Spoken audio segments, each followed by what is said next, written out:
La règle des formats en toile et le nombre d'or, c'est ce qu'on va voir aujourd'hui dans cette vidéo.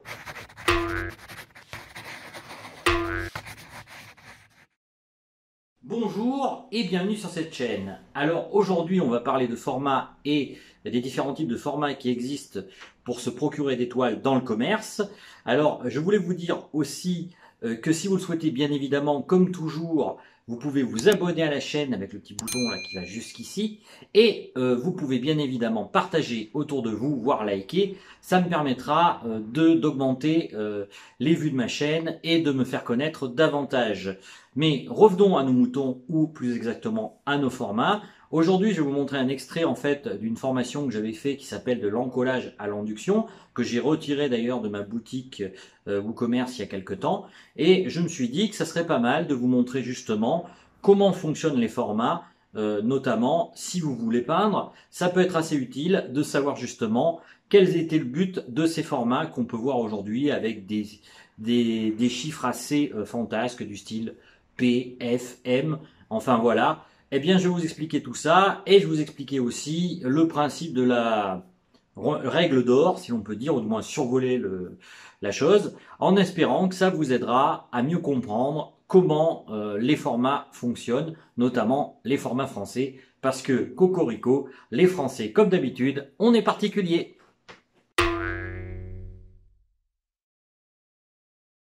Bienvenue dans ce module où je vais vous expliquer comment réaliser une toile et quel format on va choisir. Alors ce qu'il faut comprendre dans la peinture, c'est qu'il existe différents types de formats. Si vous venez par exemple d'Europe, vous remarquerez la plupart du temps que les formats européens, et je dis bien européens, pas français spécifiquement, sont des formats de type métrique. Alors je vais vous montrer un type de format métrique, à savoir ce type de format qui est donc un format quelque part carré et qui est donc un format de type métrique. Alors qu'est-ce que je veux dire par là? C'est que tout simplement, il n'est pas basé sur le principe de proportionnalité qu'on peut retrouver dans les formats de type français. Ce qu'il faut bien comprendre, c'est qu'à l'origine, avant, quand la peinture académique est apparue en France, on a décidé de mettre en place un système de format qui était basé sur la proportionnalité et basé sur le nombre d'or, ce qu'on appelait la divine proportion.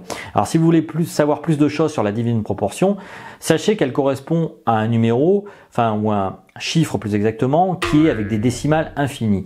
Alors c'est 1,6 et puis après je sais plus exactement les autres chiffres qui existent, mais c'est un chiffre qu'on retrouve un peu partout dans la nature, notamment par exemple le nautile est fait de cette manière-là par rapport au nombre d'or. On peut retrouver aussi ça dans les cyclones, voire même dans les galaxies et même les escargots. Donc c'est assez troublant de voir que ce nombre d'or se retrouve un peu partout dans la nature. Et c'est ce qui a fait que nos ancêtres ont choisi d'utiliser ce nombre d'or pour faire leur format de peinture. Alors au niveau des formats de peinture, ce qu'il faut bien évidemment retenir, c'est qu'il y a 3 types de formats français et chaque type correspond à un type de tableau. Par exemple, le format M correspond aux marines. Si vous voulez peindre par exemple des paysages de mer ou des galions, par exemple des choses comme cela, eh bien très souvent les peintres français utilisaient le format marine et rien ne vous empêche, par exemple, si un jour vous allez dans un musée et que vous savez exactement les dimensions du format marine qui a été choisi par le peintre que vous adulez, de le reproduire sur un format plus petit ou plus grand, voire même de la même dimension si vous le souhaitez. Par contre, sachez une chose, c'est que bien évidemment, ça ne s'arrête pas uniquement au format M. Comme je vous ai dit, il y a 3 formats. Donc il y a aussi le format P, qui est le format paysage, qui correspond donc en fait aux différentes peintures qu'on veut faire quand on veut faire un paysage. Et comme toujours aussi, il y a la proportionnalité entre les différents types de format paysage. Enfin, pour le format portrait ou format F, donc format figure, eh bien, vous pouvez également faire la même chose. Alors moi, en l'occurrence, pour cet exercice et pour cette formation, j'ai choisi le format 50F, comme vous pouvez le voir sur ce châssis. Alors, on va voir justement comment fixer une toile et quelle toile je vais choisir pour ce tableau, et on va voir aussi comment l'encoller. Alors je tiens tout de suite à dire, les techniques que je vais utiliser ne seront pas forcément les techniques traditionnelles, il y aura du moderne et de l'ancien, parce que j'aime bien un peu ce mélange des deux.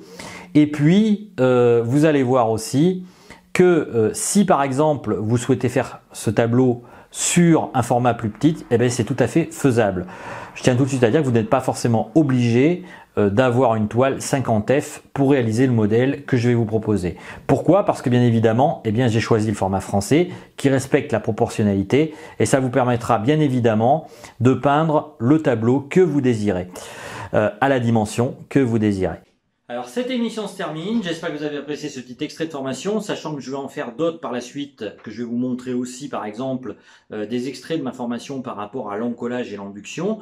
Donc si vous voulez ne rien manquer par rapport à ça, je vous invite vraiment à vous abonner à la chaîne, en plus à me soutenir parce que ça me permet de continuer à vous offrir du contenu et puis plus je vois de gens qui me regardent, plus forcément j'ai envie de faire des vidéos de valeur. Donc n'hésitez pas en tout cas à partager autour de vous.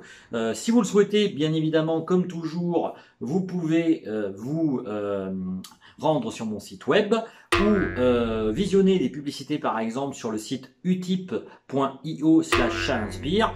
Ça vous coûte rien et ça vous permet en fait de soutenir la chaîne financièrement en regardant tout simplement des publicités.